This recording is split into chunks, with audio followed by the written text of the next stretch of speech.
Thank you, viewers. Today we will know about 10 exceptional tag question.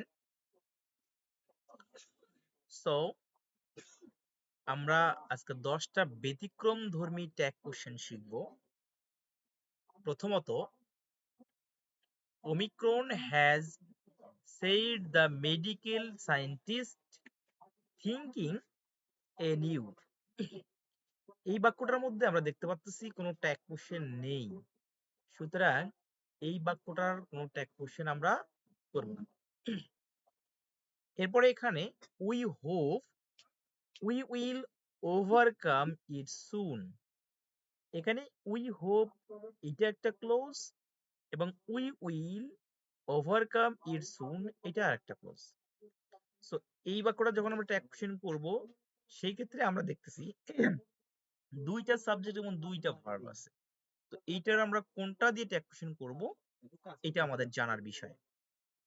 So এখানে we hope এটাও একটা close, এটাও একটা ক্লোজ। যখন আমরা দেখব দুইটা ক্লোজ আছে কিন্তু তাদের মাঝখানে কোনো রিলেটিভ প্রোনাউন নেই, সেই ক্ষেত্রে আমরা দ্বিতীয় যে ক্লোজটা আছে সেই ক্লোজটা দিয়ে আমরা ট্যাগ কোশ্চেন করব। সো ভিউয়ার্স, আপনারা 2 সেকেন্ডে দেখি কে কতটুকু করতে পারে, দ্রুত একটু আপনারা ভাবেন। ওকে, থ্যাঙ্কস। সুতরাং দ্বিতীয় ক্লোজ যেটা আছে এইটা দিয়ে আমরা ট্যাগ কোশ্চেন করব। সুতরাং এখানে দ্বিতীয় ক্লোজ হচ্ছে we will overcome it soon, এটা দ্বিতীয় ক্লোজ। সুতরাং এই ক্লোজটার ট্যাগ কোশ্চেন হবে won't we, W O N W O N apostrophe E, won, এবং এখানকার যে সাবজেক্টটা আছে উই, সো উইটা এখানে বসাই দেব, ওন উই। আশা করি সবাই বুঝতে পারছো। অর্থাৎ যদি দুইটা ক্লোজের মাঝখানে কোনো রিলেটিভ প্রোনাউন না থাকে তাহলে দ্বিতীয় যে ক্লোজটা আছে এই ক্লোজটা দিয়ে আমরা ট্যাগ কোশ্চেন করব। বুঝতে পারছো সবাই? নেক্সট 2 নাম্বার, এখানে দেখা যাচ্ছে দুইটা ক্লোজ আছে, এইটা একটা ক্লোজ এবং পরে এটা একটা ক্লোজ। এখানেও সাবজেক্ট ভার্ব আছে, এখানেও সাবজেক্ট ভার্ব আছে, কিন্তু এই ক্লোজটার মধ্যে আমরা দেখতে পাচ্ছি অ্যাজ। এই অ্যাজটা হচ্ছে সাবঅর্ডিনেটিং ক্লোজের একটা কনজাংশন। সুতরাং এই ক্লোজটাকে বলা হয় সাবঅর্ডিনেট ক্লোজ। সুতরাং এই ক্লোজটা দিয়ে ট্যাগ কোশ্চেন করা যাবে না। এই ক্লোজটার মধ্যে কোনো ক্লোজ মেকার নেই, সুতরাং এই ক্লোজটা দিয়ে আমরা ট্যাগ কোশ্চেন করব। সুতরাং এইটার অ্যান্সার হবে, এখানে দেখেন দে আছে প্লাস কুড আছে, তাই মডেল অক্সিলারি ভার্ব। সুতরাং এখানে অ্যান্সার হবে কুডেন্ট দে। অ্যান্সার কি হবে? কুডেন্ট দে। বাক্যটা যেহেতু অ্যাফার্মেটিভ সুতরাং এটার অ্যান্সার হবে নেগেটিভ, কুডেন্ট দে। আশা করি সবাই বুঝতে পারছো।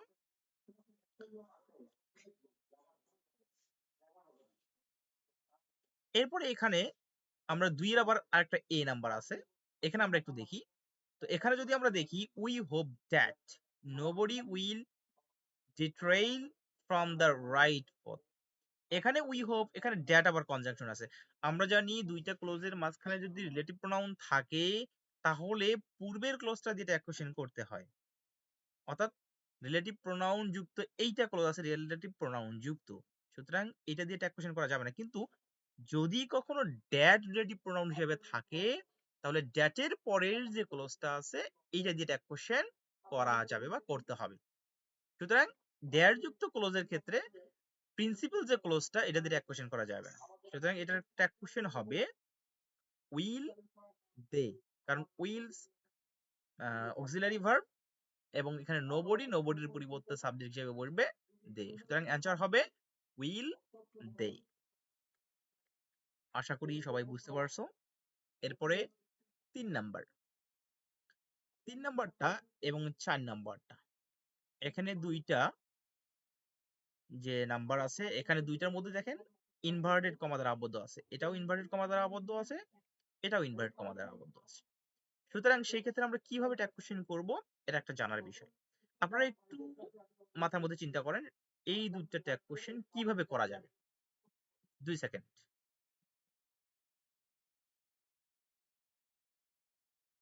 ওকে ভাই, আমরা যখন ইনভার্টেড কমা দ্বারা কোনো ট্যাগ কোশ্চেন যুক্ত থাকতে দেখব, সেই ক্ষেত্রে আমাদের প্রথমত ভাবতে হবে যে এই ট্যাগ কোশ্চেনের যে ইনভার্টেড কমার যুক্ত যে ক্লোজ গুলো রয়েছে এগুলো ন্যারেশনের মধ্যে পড়ছে কিনা। যদি ন্যারেশনের আকারে পড়ে তাহলে ইনভার্টেড কমার ভিতরে যে ক্লোজটা থাকবে সেটাতে ট্যাগ কোশ্চেন করব। আর যদি ন্যারেশন আকারে না থাকে তাহলে ইনভার্টেড কমার বাহিরে যে অংশটা আছে সেটাতে ট্যাগ কোশ্চেন করব। আমরা 3 নম্বরের প্রথম অংশটা দেখতে পাচ্ছি, এটা ন্যারেশন আকারে নেই, কারণ ন্যারেশনে একটা রিপোর্টিং ভার্ব থাকে আর একটা রিপোর্টেড স্পেস থাকে, কিন্তু এটা ন্যারেশন আকারে না থাকার কারণে এটা রিপোর্টিং ভার্ব হিসেবে আমরা ধরতে পারবো না এই ক্লোজটাকে। সুতরাং এটা যেহেতু ন্যারেশন আকারে নেই, এটা ট্যাগ কোশ্চেন করতে হবে এই ক্লোজটা দিয়ে। সুতরাং মাস্ট, এরপর নট আছে, সুতরাং এখানে আমাদের ট্যাগ কোশ্চেনটা হবে affirmative, must we. So answer হবে must we, MUST, must we. এটাকে নেগেটিভ করা যাবে না। নেক্সট 4 নাম্বার যদি আমরা খেয়াল করি, এইটা একটু খেয়াল করেন, রূপা সেইড টু মিনা, এইটা হচ্ছে রিপোর্টিং ভার্ব, তার মানে ন্যারেশন আকারে আছে। যেহেতু ন্যারেশন আকারে আছে সেই ক্ষেত্রে আমাদের যে রিপোর্টেড স্পিচ যেটা আছে অর্থাৎ ইনভার্টেড কমার ভিতরে যেটা আছে এটা দিয়ে ট্যাগ কোশ্চেন করতে হবে। সুতরাং এটার আনসার হবে আরেন্ট ইউ, কারণ বাক্যটা অ্যাফার্মেটিভ এজন্য নেগেটিভ করতে হবে, আরেন্ট ইউ। আশা করি সবাই বুঝতে পারছো। নেক্সট নাম্বার 5, এখানে হু দ্বারা যুক্ত আছে এই ক্লোজটা। সো যদি হু দ্বারা কোনো ট্যাগ কোশ্চেন যুক্ত থাকে তাহলে এই যে হুটা, আমরা জানি এটা ট্যাগ কোশ্চেনে জেনারেলি হচ্ছে, আসলে এটা মিস্টেক হয়ে গেছে, এইটা কোশ্চেন মার্ক হইতো, যদিও আমরা কমা দিছি, এটা কোশ্চেন মার্ক হবে, এটা কোশ্চেন মার্ক হবে, একটু কাটতে হবে, ওকে, কোশ্চেন মার্ক হবে। যাই হোক না কেন, অ্যান্সারটা খেয়াল করেন একটু, হু দ্বারা যদি কোনো ট্যাগ কোশ্চেন শুরু হয় তাহলে সেই ক্ষেত্রে এই বাক্যটাকে ধরে নিতে হবে হু এর পরিবর্তে এখানে নোবডি রয়েছে, অর্থাৎ হু ফরগেটস দিস মেমোরিজ, কে এই মেমোরিগুলোকে, এই মেমোরিগুলো ভুলে যায়। সুতরাং কেউ এই মেমোরিগুলো ভুলে না, এই জন্য হু এর পরিবর্তে এখানে nobody, nobody forgets this memory, তার অর্থ হচ্ছে কেউই এই স্মৃতিগুলো ভুলে যায় না। তার মানে হু এর পরিবর্তে আমাদেরকে ধরে নিতে হবে নোবডি। সুতরাং নোবডি ধরে যদি আমরা ট্যাগ কোশ্চেন করি তাহলে এটার অ্যান্সার আসবে ডু দে, কারণ নোবডিটা নেগেটিভ বাক্য, এই জন্য এখানে অ্যান্সার হবে ডু, আর ডিটা ছোট হাতের হবে ডি ও ডু, আর এখানে হু এর পরিবর্তে যেহেতু নোবডি আসতেছে আর নোবডির পরিবর্তে সাবজেক্ট হিসেবে বসে দে।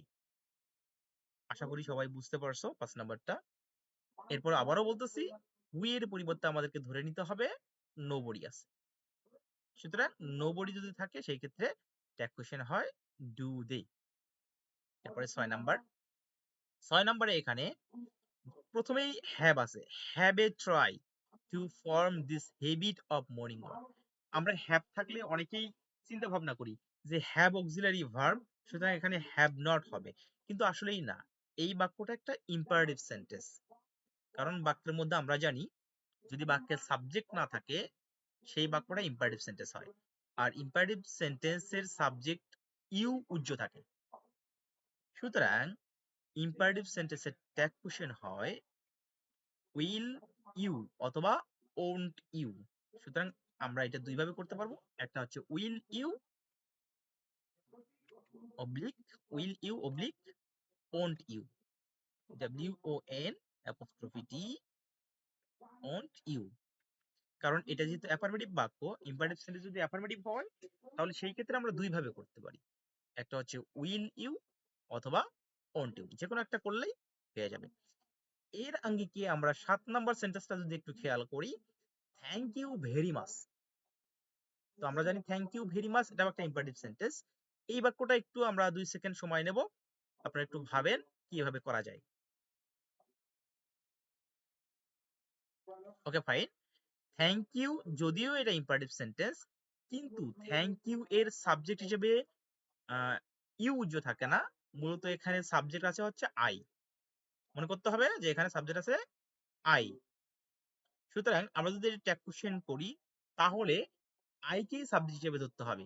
এই জন্য এটা ট্যাগ কোশ্চেন যদি আমরা করি, এটা ট্যাগ কোশ্চেন হবে, যেহেতু থ্যাঙ্ক আছে সুতরাং ডু হবে, কারণ এটা মূলত ইম্পারেটিভ সেন্টেন্স নয়, এটা মূলত হচ্ছে অ্যাসার্টিভ সেন্টেন্স।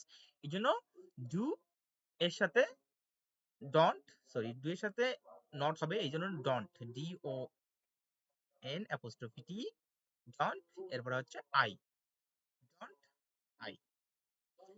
যদিও এটা ভার্ব দ্বারা শুরু, কিন্তু এই সেন্টেন্সটার মধ্যে সাবজেক্ট ইউজ্জ নেই, উজ্জ আছে আই।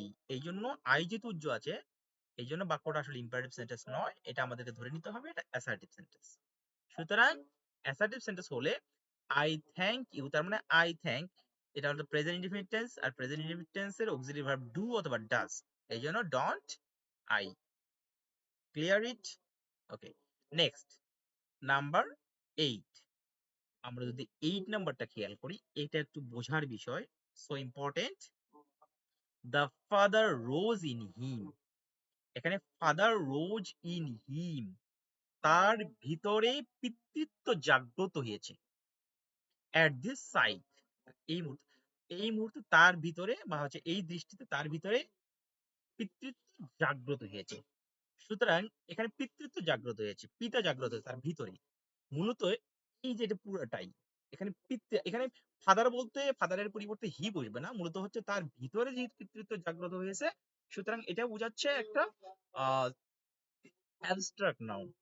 আর অ্যাবস্ট্রাক্ট নাউনের পরিবর্তে ইট হয় সাবজেক্ট হিসেবে, এই জন্য এখানে অ্যান্সার আসবে didn't it, didn't it, didn't it.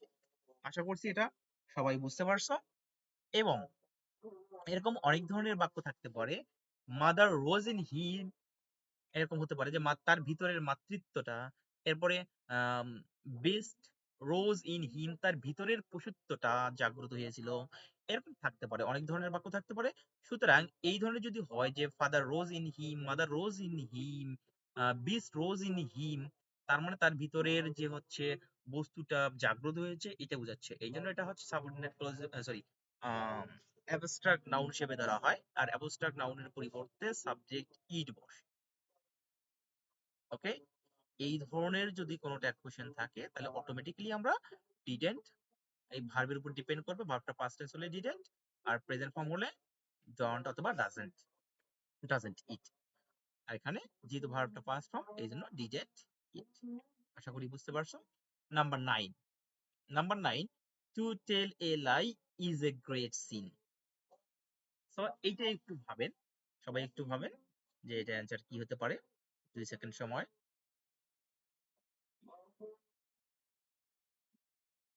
So আমরা জানি টু টেল এ লাই, এটা হচ্ছে ইনফিনিটিভ একটা ভার্ব যুক্ত, যেটা হচ্ছে সাবজেক্ট হিসেবে কাজ করছে, ইনফিনিটিভ ভার্ব যুক্ত একটা সাবজেক্ট। সো ইনফিনিটিভ ভার্ব যুক্ত যদি কোনো সাবজেক্ট হয়, তাহলে এই সাবজেক্টের পরিবর্তে ইট বসে। এখানে ইজ আছে, সুতরাং ইজেন্ট ইট হবে, অ্যান্সার হবে ইজেন্ট ইট, ইজেন্ট ইট। আশা করি সবাই বুঝতে পারছো।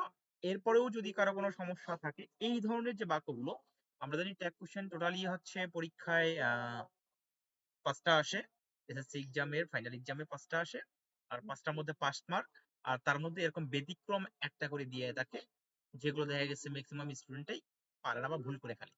সুতরাং এই ব্যতিক্রম যে ট্যাগ কোশ্চেন গুলো রয়েছে, এগুলো যদি আমরা ক্লিয়ার ধারণা পাই, তাহলে আমাদের 5টা ট্যাগ কোশ্চেনের মধ্যে 5টাই হবে ইনশাল্লাহ, 4টা হওয়ার কোনো সম্ভাবনা থাকবে না, 5টাই হবে ইনশাল্লাহ। সুতরাং এই ধরনের ব্যতিক্রম ট্যাগ কোশ্চেন গুলো নিয়ে নেক্সটে আরো আমরা আলোচনা করব, আরো ভিন্ন ভিন্ন ট্যাগ কোশ্চেন কিভাবে নিয়ে আসা যায় সেটা নিয়ে আলোচনা করব। So thank you today, and goodbye, see you next day.